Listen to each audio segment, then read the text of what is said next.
तो हाँ जी, नमस्कार मेरे प्यारे साथियों, स्वागत है आपके प्यारे से चैनल जीएलएस स्टडीज़ में। तो आज की इस वीडियो में हम क्या देखने वाले हैं, तो आज की इस वीडियो में हम क्लास 9 का, ठीक है, क्लास 9 का आपका जो चैप्टर है रेखाओं एवं कोण, ठीक है, रेखाएं एवं कोण, लाइन्स एंड एंगल, उसी का हम क्या देखने वाला है, इंट्रोडक्शन वाला वीडियो देखने वाले हैं, जैसे कि आपने थंबनेल में ही देख लिया होगा, ठीक है। तो इसमें आपको क्या देखने वाले हैं, रेखा क्या होती है, रेखाखंड मतलब बेसिकली आपको चैप्टर कैसे स्टार्ट होगा, चैप्टर में क्या क्या पढ़ना है, उस सभी को हम देखने वाले हैं, ठीक है। तो इस कारण आप लोग को वीडियो में शुरू से लेकर अंतिम तक जरूर बने रहना पड़ेगा और अच्छा से बारीकी से देखिएगा, एक ही को डिफिनीशन अच्छा से समझा के भेजेंगे, ठीक है। तो हमारे चैनल का नाम है जीएलएस स्टडीज। अगर अभी तक चैनल को सब्सक्राइब नहीं किए तो कर लीजिएगा, ठीक है, आपके प्यारे सुमित सर, ठीक है। चलिए नेक्स्ट क्वेश्चन, तो आइए स्टार्ट करते हैं, ठीक है। लाइन्स एंड एंगल, अगर आप एनसीईआरटी में देखिएगा तो एनसीईआरटी में आपका चैप्टर नंबर कौन है दोस्त, 6 है। और भारतीय भवन अगर आप फॉलो कर रहे होंगे तो भारतीय भवन में चैप्टर नंबर 7 है, ठीक है। तो इसका एक खाली इंट्रोडक्शन देखिए आपको। चलिए शुरू करते हैं, ठीक है। चैप्टर हमारा क्या है, रेखाएं एवं कोण, तो ठीक है। तो इसके पहले में हम समझ लेते हैं कि रेखा क्या होता है, उसके बाद समझेंगे कोण, क्योंकि चैप्टर अगर समझ गए मतलब चैप्टर आखिर नाम कुछ ना कुछ किसी न किसी कारण से रखा ही गया होगा, तो चैप्टर का नाम समझ लेते हैं। तो पहले हम समझते हैं रेखा होता क्या है, ठीक है, आखिर रेखा होता क्या है, ठीक है। तो देखिए कोई भी एक ऐसा लकीर खींचिए, लकीर हमने यह खींच दिया, इसको हम अगर दोनों तरफ से अनंत तक बढ़ा सकते हैं अपना मन मर्जी के कारण, मन मर्जी से इधर भी हम ज़्यादा बढ़ा सकते हैं या इधर भी हम बढ़ा सकते हैं, तो उसी को क्या बोला जाता है, रेखा बोला जाता है। रेखा किसे बोला जाता है, तो आइए, एक ऐसा लकीर जो दोनों दिशाओं में अनंत तक बढ़ाई जाए उसे रेखा कहते हैं। मतलब अगर दोनों को हम अनंत तक बढ़ा सकते हैं दोनों दिशाओं से, ठीक है, दोनों दिशाओं से अगर हम अनंत तक बढ़ा सकते हैं उसे क्या बोलते हैं, हम रेखा बोलते हैं। तो देखिए यह हमारा क्या है, रेखा का पार्ट है ना, रेखा है ना, इसको हम क्या किए, दोनों तरफ दर्शा दिए, ठीक है, दोनों तरफ बढ़ा सकते हैं। इसको दर्शाने के लिए कैसे दर्शाते हैं, तो देखिए ए बी दो को हमारा, ठीक है, पॉइंट हो गया, इस पे हमको क्या देखना है, इस तरह से बना देना है, ठीक है, रेखा बना देना है, ठीक है। तो यह हमको दर्शाया जाता है रेखा को इस प्रकार से, ठीक है, लाइंस को। तो लाइंस क्या होता है, एक ऐसा लकीर जिसको दोनों दिशाओं में अनंत तक बढ़ाया जा सके उसे रेखा बोलते हैं। अब देखिए रेखाखंड, रेखाखंड इसमें क्या केस मतलब क्या क्या बन सकता है, दोनों तरफ नहीं भी बढ़ा सकते हैं, एक तरफ से बढ़ा सकते हैं, तो वह सब देखते हैं, ठीक है, और वह सब उसका इसका पार्ट है, ठीक है। तो देखिए सेकंड नंबर पॉइंट आता है आपका रेखाखंड। क्या आता है दोस्त, रेखाखंड, यानी इंग्लिश में बोलिएगा तो लाइन सेगमेंट, ठीक है। तो लाइन सेगमेंट क्या होता है, तो एक ऐसा लकीर यानी एक ऐसा रेखा जिसको दोनों तरफ से हम नहीं बढ़ा सकते। अगर इतना ही हम लिए हैं, अगर 4 सेंटीमीटर का हमारा माप है तो 4 सेंटीमीटर रहेगा, इसको 5 सेंटीमीटर हम नहीं कर सकते हैं, इतना ध्यान रखिएगा, ठीक है। तो 4 सेंटीमीटर अगर लेंथ है तो 4 सेंटीमीटर लेंथ रहेगा, उससे ज़्यादा ना उससे कम हम कर सकते हैं, ठीक है। तो वही यहाँ पे लिखा हुआ है, ठीक है, रेखा जिसमें 2 अंत बिंदु है उसे रेखाखंड कहते हैं। इसको आराम से आप लोग नोट कर लिएगा वीडियो पॉज करके। तो यह हमारा क्या है, रेखाखंड, इसको दर्शाया क्या जाता है, तो ए बी पर ऊपर एक क्या खींच देंगे, रेखाखंड खींच देंगे। आइए नेक्स्ट देख लेते हैं, किरण किसे कहते हैं। किरण इंग्लिश में बोलिएगा रेज, ठीक है। तो इसका एगो अंत बिंदु है, मतलब एगो यह बिंदु से निकलता हुआ दिखेगा, ये इधर निकलेगा फिर इधर निकलेगा। जैसे आप टॉर्च देखे होंगे तो टॉर्च इस प्रकार से होगा, ठीक है। तो टॉर्च से देखते हैं लाइट निकलता है, ठीक है। तो यह हमारा क्या हो जाता है, तो देखिएगा, तो मतलब कि इसका एक अंत बिंदु होता है, मतलब एक तरफ से ही हम इसको बढ़ा सकते हैं, दूसरा तरफ से हम नहीं बढ़ा सकते हैं, ठीक है। तो देखिए यहाँ पे एग्जाम्पल भी दिया है, मतलब ए से हम बढ़ा के बी की तरफ जा रहे हैं, इधर बी से बढ़ा के हम ए की तरफ जा रहे हैं। तो जिधर से हम बढ़ाएंगे उधर, जैसे हम ए बी लिखें तो यहाँ पे ए से लेके हम बी की तरफ जा रहे हैं ना, तो इस तरह से हम तीर की निशान दे देंगे, ठीक है, ए से हम बी की ओर जा रहे हैं। आइए नेक्स्ट देख लेते हैं, संरेखी बिंदु, कोलिनियर पॉइंट, ठीक है। संरेखी बिंदु आखिर होता क्या है, ठीक है, इसके बारे में समझ लेते हैं। संरेखी बिंदु, कोलिनियर पॉइंट, तो देखिए यह क्या कहता है कि यदि 3 या अधिक बिंदु एक ही रेखा पर स्थित हो, 3 या 3 से अधिक बिंदु अगर एक ही, 3 गो होना चाहिए, 3 गो से कम नहीं होना चाहिए और 3 गो से ज्यादा होना चाहिए, ठीक है, कम नहीं होना चाहिए लेकिन ज्यादा होना चाहिए। तो अगर एक ही रेखा पर स्थित है, ठीक है, एक ही रेखा पर अगर 3 गो पॉइंट स्थित है तो उसी को हम क्या बोलते हैं, संरेखी, ठीक है। जैसे यहाँ पे हम ले लेते हैं ए लेते हैं, यहाँ पे हम हम बी पॉइंट ले लेते हैं, यहाँ पे सी ले लेते हैं, यहाँ पे डी, तो 4 गो रेखा हो गया। तो देखिए 4 गो अगर एगो संरेखी 4 गो पॉइंट अगर एगो रेखा पर स्थित है तो उसे हम संरेखी बिंदु बोलते हैं। आइए नेक्स्ट देख लेते हैं असंरेखी बिंदु। असंरेखी होता है कि नॉन कोलिनियर पॉइंट, यदि 3 या अधिक बिंदु एक ही रेखा पर स्थित ना हो, 3 या 3 अधिक बिंदु क्या हो, एक रेखा पर स्थित नहीं होता। देखिए यहाँ पे एक रेखा पर स्थित है नहीं ना है, तो इसे क्या बोलेंगे, नॉन कोलिनियर पॉइंट। अगर यह तीनों एक पर स्थित होता तो क्या बोलते हैं, कोलिनियर पॉइंट। ध्यान रखिएगा, ठीक है। चलिए, तो यहाँ से आपको रेखा में समझ में आया होगा। रेखा क्या होता है, तो रेखा होता है कि जिसको हम दोनों तरफ से बढ़ा सकते हैं। रुकिए 1 मिनट, ठीक है, इधर बताते हैं। देखिए यहाँ से समझते हैं कि रेखा क्या होता है, तो रेखा होता है, रेखा हम दोनों तरफ से इसको हम बढ़ा सकते हैं। फिर हमारा क्या आता है, रेखा खंड आता है, रेखा खंड। तो रेखा खंड क्या होता है, जिसको हम दोनों तरफ से ही नहीं बढ़ा सकते, मतलब इसको यह कांस्टेंट होता है, इसको न बढ़ा सकते हैं न घटा सकते हैं। उसके बाद हमने क्या पढ़ा, तो उसके बाद हमने पढ़ा किरण। किरण क्या होता है, तो किरण एक बिंदु से निकलती हुई प्रतीत होती है और क्या होती है, तो एक अलंक हमारा क्या होता है, बढ़ाया नहीं जा सकता है, एक अलंक बढ़ाया जा सकता है। और चौथा नंबर हमने क्या देखा, संरेखी। हमने क्या देखा, संरेखी। संरेखी क्या होता है, तो 3 या 3 से अधिक बिंदु अगर एक ही लाइन पर स्थित है तो उसे हम क्या बोलते हैं, संरेखी बोलते हैं। और पांचवा नंबर हमने क्या देखा, असंरेखी।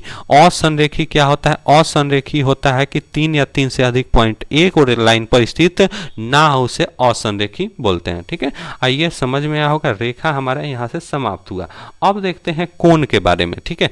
अब देखिए कोण क्या है, तो कोण के पहले समझ लेते हैं, कोण के बारे में अब समझते हैं, क्योंकि रेखा एवं कोण चैप्टर का नाम है। तो इसमें से हमारा रेखा वाला पार्ट समाप्त हो गया, अब कोण वाला पार्ट देख लेते हैं, ठीक है। आइए, ठीक है, कोण वाला पार्ट हमारा कहता क्या है, तो देखिए कोण वाला कहता है कि जब दो किरणें एक ही बिंदु अंतः बिंदु से प्रारंभ हो, एक वो अंतः बिंदु है, इससे 2 किरण इसी प्रकार से निकलता है ना, किरण प्रारंभ हो तो उससे बने क्या बोलता है, उसके बीच में जो बनता है जगह उसको ही कोण बोला जाता है। यह क्या बन रहा है, कोण बन रहा है, ठीक है। जैसे यहाँ से ले ले, यहाँ से ले ले, ठीक है, तो यहाँ हमारा क्या बन रहा है, यहाँ पे कोण बन रहा है, तो ठीक है। तो इसी को बोलते हैं, एक ही बिंदु से अगर 2 किरण निकलता हुआ प्रतीत हो, ठीक है, एक ही पर ना निकले, ठीक है, मतलब थोड़ा डिस्टेंस पर निकले, तो उसे कोण बोलते हैं, ठीक है। अब कोण का भी बहुत प्रकार होता है, आपने बेसिकली 3 प्रकार ही पढ़े होंगे अभी तक, मतलब 6, 7 तक, 8 तक, ठीक है, कि न्यून कोण होता है, समकोण होता है, अधिक कोण होता है, लेकिन कोण के बहुत प्रकार होते हैं। आइए एक ही को बारीकी से समझते हैं। तो पहला समझते हैं न्यून कोण। न्यून कोण क्या होता है, तो न्यून कोण होता है अगर 0 डिग्री से लेके 90 डिग्री के बीच का कोण को हम क्या बोलते हैं, क्या बोलते हैं दोस्त, 0 से 90 के बीच के न्यून कोण बोलते हैं। अगर ले लें तो 90 हमारा तो एकदम इस तरह से बनता है, 90 तो हमारा एकदम बनता है, तो इसके बीच में अगर जितना कोण बनेगा इतना बीच में, इसके बीच में जितना, जैसे 60 बनेगा, 30 बनेगा, 20 बनेगा, 10 बनेगा, 70 बनेगा, यह सभी क्या कहलाएंगे, न्यून कोण। इसके बीच में अगर कोण अगर पूछा जाए 45 कौन सा है, 45 कौन सा कोण है, तो 45 हमारा न्यून कोण है, ठीक है, ध्यान रखिएगा। चलिए आइए देखते हैं नेक्स्ट, समकोण। क्या होता है, समकोण। एग्जैक्ट अगर 90 बनेगा, एकदम एग्जैक्ट अगर 90 बनेगा, इस तरह से दर्शाया जाता है, तो उसे हमको क्या बोलते हैं, समकोण। अगर 0 से 90 होगा तो न्यून कोण, और एग्जैक्ट अगर 90 बनेगा तो उसे समकोण। आइए अधिक कोण देख लेते हैं। अधिक कोण क्या कहता है, तो अधिक कोण कहता है 90 से लेके 180। कितना से लेके, 90 से लेके 180, मतलब यहाँ पे हमारा परपेंडिकुलर, यह हमारा 0, यह हमारा 90, यह हमारा 180, समझिएगा। हाई हमारा क्या हो जाता है, 360। एक के फिगर पर हम सब समझा देते हैं। 0 से लेकर अगर 90 रहेगा तो हमारा न्यून कोण, ठीक है, एन से दर्शा देते हैं। अगर एग्जैक्ट 90 बनेगा तो हम क्या बोलेंगे, एग्जैक्ट 90 बनेगा तो समकोण, ठीक है, समकोण। एग्जैक्ट अब 90 से लेके हमारा 90 से लेके अगर 180 तक होगा तो हमारा क्या हो जाता है, अधिक कोण, ए से दर्शा देते हैं, ठीक है। तो अगर हमारा 0 से 90 होगा तो न्यून कोण, ठीक है, और एग्जैक्ट 90 बनेगा तो हमारा समकोण, और 90 से लेके 180 होगा तो अधिक कोण। एग्जैक्ट 80 बनेगा 180 तो उसे रिजु कोण, क्या बोलते हैं, रिजु कोण। आइए एक ही को देख लेते हैं। 0 से 90 न्यून कोण, समकोण 90, अधिक कोण 90 से 180, और रिजु कोण एग्जैक्ट 180।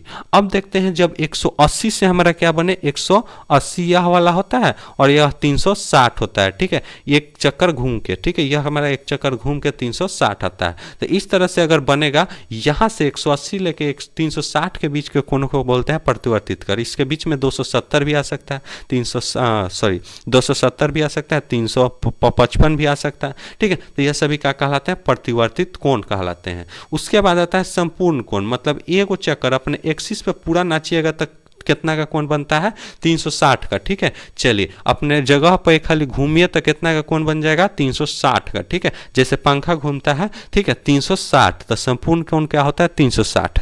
अब देखिए नेक्स्ट दो पीवीआई टॉपिक, ठीक है, यह आपको बहुत एग्जाम में जरूरत पड़ेगा या क्वेश्चन में बहुत जरूरत पड़ेगा। पूरक कोण और संपूरक कोण, ध्यान से समझिएगा। तो जब दो कोणों का योग 90 डिग्री होता है तो उसे पूरक कोण, और जब दो कोणों का योग 180 डिग्री होता है तो संपूरक कोण। जब दो कोणों का योग क्या होगा? 90 होगा तो उसे हम पूरक, और जब दो कोणों का योग 180 डिग्री होगा तो उसे संपूरक। ध्यान रखिएगा, दिमाग में बसा लीजिएगा, हो जाएगा तो दिल में भी बसा लीजिएगा, ठीक है। तो अभी तक हमने कोण का को प्रकार पढ़ा, बहुत प्रकार पढ़ा। पहला हमने पढ़ा कि समकोण तो 0 से 90, समकोण एग्जैक्ट 90, न्यून कोण 0 से 90, अधिक कोण 90 से 180, और रिजु कोण 180, और 180 से 360 प्रतिवर्तित कोण, और संपूर्ण कोण 360। और जब दो कोणों का योग 90 होगा, जैसे हम 35 ले लें और इसमें से आप क्या ले लीजिए? 35 और 55 ले लीजिए, दोनों को जोड़िएगा तो कितना मिलेगा? दोनों को जोड़िएगा तो हमारा 90 मिलेगा, तो यह हमारा क्या होगा? पूरा कोण। और जब दो कोणों का, जैसे 145 ले लेते हैं, ठीक है, रुकिए 1 मिनट, ये थोड़ा क्या ले लेते हैं? 145 ले लेते हैं, ठीक है, 145 ले लेते हैं, और इसमें कितना जुड़िएगा तो 180 भेटा जाएगा दोस्त, तो कितना? 35, ठीक है, 35 जुड़िएगा तो यह दोनों मिल के क्या बनाएंगे? तो संपूरक कोण बनाएंगे, ठीक है। तो यह दो आपका वीवीआई है। अब समझते हैं आसन्न कोण क्या होते हैं, ठीक है। आसन्न कोण क्या होते हैं? तो जैसे हमने दो गो यहाँ पे एंगल बन रहा है, तो इस एंगल का आसन्न कोण यह होगा, ठीक है, और इस एंगल का आसन्न कोण यह होगा, ठीक है, ध्यान रखिएगा। चलिए, ठीक है, तो आसन्न कोण भी समझ में आया होगा। अब देखते हैं शीर्षाभिमुख कोण। शीर्षाभिमुख कोण क्या होता है? तो शीर्षाभिमुख कोण जब दो रेखाएं किसी एक बिंदु पर प्रतिच्छेद करती हैं। देखिए दो रेखा क्या हो रही हैं? एक ओ बिंदु पर प्रतिच्छेद कर रही हैं, ठीक है। तो ओ बिंदु पर प्रतिच्छेद करती हैं तो उसके जो कोण बनता है, 4 गो कोण बनेगा, तो उस कोण के जस्ट सामने वाला कोण 2, यह का शीर्षाभिमुख कोण कौन होगा? कोण 4। कोण 1 का शीर्षाभिमुख कोण कौन होगा? कोण 3। तो शीर्षाभिमुख कोण आपस में बराबर होती हैं, यानी एंगल 2 बराबर क्या हो जाएगा आपका? एंगल 2 बराबर एंगल 4 हो जाएगा, और एंगल 1 बराबर एंगल 3 हो जाएगा, ठीक है। तो इस तरह से आप लोग शीर्षाभिमुख कोण भी समझ सकते हैं। जैसे यह दो को कोण पर काटा, यहाँ पे हमारा 30 डिग्री का कोण बन रहा है, तो हाई कोण कितना बनेगा? तो यह कोण 30 डिग्री का बनेगा। हाई कोण कितना बनेगा? तो यह कोण 150 बनेगा, ठीक है। कैसे बनेगा अभी आगे समझाते हैं, ठीक है। आइए, अब यह वेरी इंपॉर्टेंट आपके लिए हो जाता है, यह वाला पार्ट। क्यों इंपॉर्टेंट हो जाता है दोस्त? क्योंकि यह आपकी मतलब एक्सरसाइज में बहुत यूज होगा। जब एक सरल रेखा पर एक किरण स्थित हो, क्या होता है? कोणों का रैखिक योग यही कहता है कि जब एक सरल रेखा पर एक कोई भी किरण स्थित हो तो उससे बनने वाला कोणों का योग कितना होता है? 180 डिग्री। बहुत ज़्यादा यूज होने वाला सवाल, ठीक है। एंगल 1 प्लस एंगल 2 बराबर क्या हो जाएगा? 180। आइए और एग्जाम्पल से हम समझ जाते हैं। जैसे यह रेखा है, इस पे इस तरह से बना दी और इस तरह से बना दी। यहाँ पे एक एंगल बन रहा है, यहाँ पे एंगल, यहाँ पे एंगल। इसका हम 1 दे देते हैं, यहाँ पे 2 देते हैं, एंगल 3 दे देते हैं। तो एंगल 1, एंगल 2 और एंगल 3 बराबर क्या हो जाएगा दोस्त? 180 डिग्री हो जाएगा। आइए नेक्स्ट देख लेते हैं। नेक्स्ट देख लेते हैं आपका सेकेंड एक्सरसाइज के लिए, ठीक है। बहुत इंपॉर्टेंट और बहुत, यह तो आपके लिए एग्जाम के कंपटीशन के लिए भी बहुत ज़्यादा इंपॉर्टेंट है। इसमें क्या होता है? जब दो सरल रेखाओं को एक तिर्यक रेखा, जब दो समानांतर सरल रेखाओं, देखिए यह समानांतर है, जब एक लाइन के जस्ट सामने एक लाइन बना होता है तो उसको समानांतर बोलते हैं, ठीक है।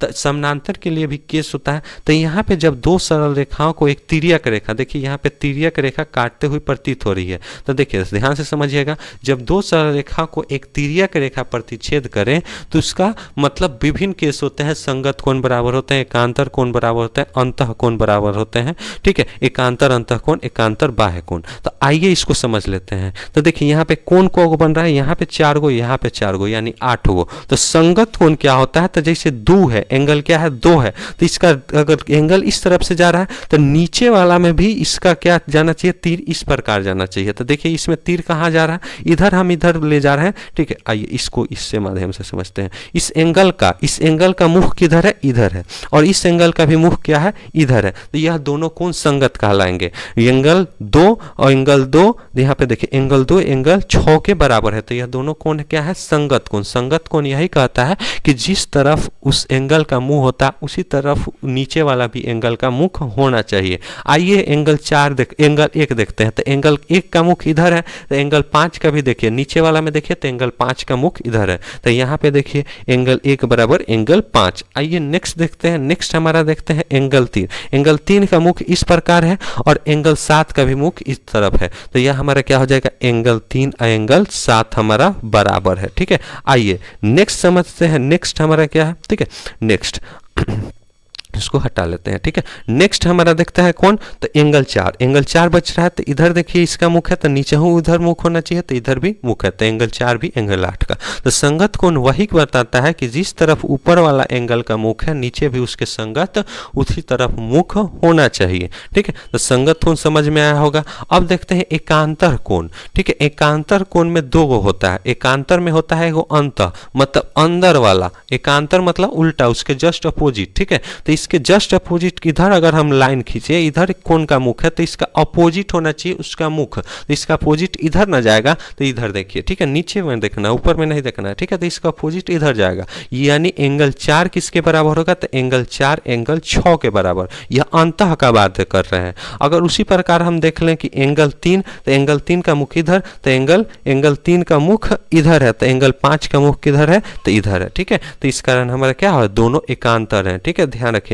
तो हमारा एकांतर कोण का भी केस आपको समझ में आया होगा। अब बाह्य देख लेते हैं, एकांतर बाह्य। तो एकांतर बाह्य में हमारा क्या है, तो एंगल 3 किसके बराबर होगा, एंगल 3 देखिए यहाँ पे, सॉरी एंगल 2 किसके बराबर होगा, तो 8 के। एंगल 1 किसके बराबर होगा, एंगल 7 के, ठीक है। ध्यान रखिएगा, मतलब उसके जस्ट इस साइड वाला। अब देखिए अंतः कोण, एक तिर्यक रेखा के एक ही तरफ के अंदर की तिर्यक रेखा एक ही की तरफ यानी अंदर की तरफ, ठीक है। एक ही तरफ मतलब तिर्यक रेखा यही है, इसके एक साइड हमारा 4 5 बन रहा है और 3 और 6 बन रहा है। तो इन दोनों का योग क्या होता है, इन दोनों का योग 180 होता है। कितना होता है दोस्त, 180 होता है। यह दोनों का योग मतलब जोड़ कितना होता है, 180, यानी एंगल 3 प्लस एंगल 6 बराबर 180, एंगल 4 प्लस एंगल 5 बराबर 180, ठीक है। तो बेसिकली इतना ही आपका ध्यान रखना है। इसी में बच्चा कितना झुला जाता है। तो संगत कोण क्या होता है, तो कोणों का मुख एक ही साइड होना चाहिए और दोनों कोण बराबर होती हैं। तो एकांतर अंतः कोण क्या होते हैं, तो अंदर की तरफ दोनों का मुख एक दूसरे के अपोजिट होना चाहिए, ठीक है। तो इसको वीडियो को 2-3 हाली जरूर देखिएगा, एकदम कह रहे हैं कि समझ में आ जाएगा, ठीक है। तो मिलते हैं नेक्स्ट वीडियो में। इसी तरह पढ़ते रहिए, हंसते रहिए, मुस्कुराते रहिए और एक हाली रिपीट इसको नोट जरूर कर लीजिएगा, ठीक है। चलिए।